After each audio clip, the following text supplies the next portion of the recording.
താൻ കൂടുതൽ നന്മമാർ കളിക്കല്ലേ. ഇത് നിന്റെ അനിയനല്ലടാ ഇത്. പഴയതുപോലെ അല്ല, എനിക്കൊരു കുടുംബമുണ്ട്.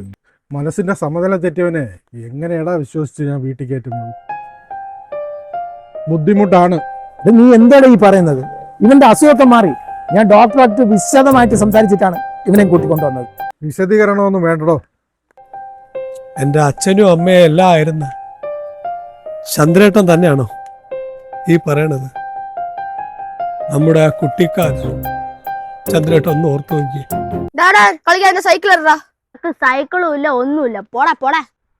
മര്യാദയ്ക്ക് എന്റെ സൈക്കിൾ തന്നോ, ഞാൻ എന്റെ ചേട്ടനെ വിളിച്ചോണ്ട് വാടാ നിന്റെ ചേട്ടനെ. എന്നാ ശരി. എന്താടാ അപ്പു നിന്റെ മുഖം പാടി? ചേട്ടാ ആദ്യം തൻവി എന്റെ സൈക്കിൾ പിടിച്ചാൻ ചോദിക്കും. അത്രക്കായവന്മാര് ആറാ അപ്പുവിന്റെ സൈക്കിൾ പിടിച്ചാൻ ചോദിച്ചേക്കണേ. ചേട്ടനും അനിയനും കൂടെ വാങ്ങിക്കും. മര്യാദക്ക് അപ്പുവിന്റെ സൈക്കിൾ ഓടി, ഇല്ലെങ്കിൽ രണ്ടെണ്ണത്തിന്റെ ഷേപ്പ് മാറും. ഓ പിന്നെ ചേട്ടാ ഞാൻ സൈക്കിൾ എടുക്കട്ടാ. നീ പോയി ധൈര്യമായിട്ട് ആര് തടുക്കോ നോക്കട്ടെ. നീ ധൈര്യമായിട്ട് സൈക്കിള്.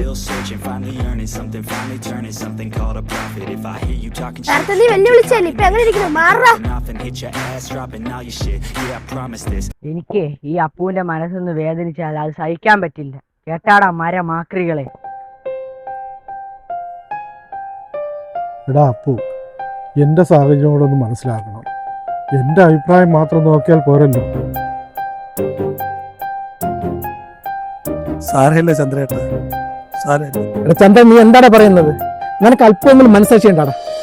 എടാ അപ്പു, ആരില്ലെങ്കിൽ വേണ്ട, വാടാ നമുക്ക് എന്റെ വീട്ടിലോട്ട് പോവാം. ഇതാരാ വരുന്നത്? നന്മമരമാ? അല്ല, ഈ മെന്റലിനെയും കൊണ്ട് എങ്ങോട്ടാ? എടാ അവന്റെ രോഗമൊക്കെ ഭേദമായി. ഇതുപോലെ രോഗം ഭേദമായ ഒരുപാട് പേര് മെന്റൽ ഹോസ്പിറ്റലുണ്ട്. നീ പരിഹസിക്കൊന്നും വേണ്ട. രോഗം ഭേദമായവരെ കൂട്ടിക്കൊണ്ടുപോകാൻ ബന്ധുക്കൾ പോലും വരാറില്ല. എടാ അപ്പു, നീ വാടാ. എവിടെ വരെ? ചന്ദ്രേട്ടൻ പറഞ്ഞ കേട്ടില്ലേ? ദയ്യാണ് പറഞ്ഞ കേട്ടില്ലേ? അതിന് വരാൻ എനിക്ക് ഭ്രാന്ത് മാറിയില്ലല്ലോ. എനിക്ക് ഭ്രാന്ത് മാറിയില്ല.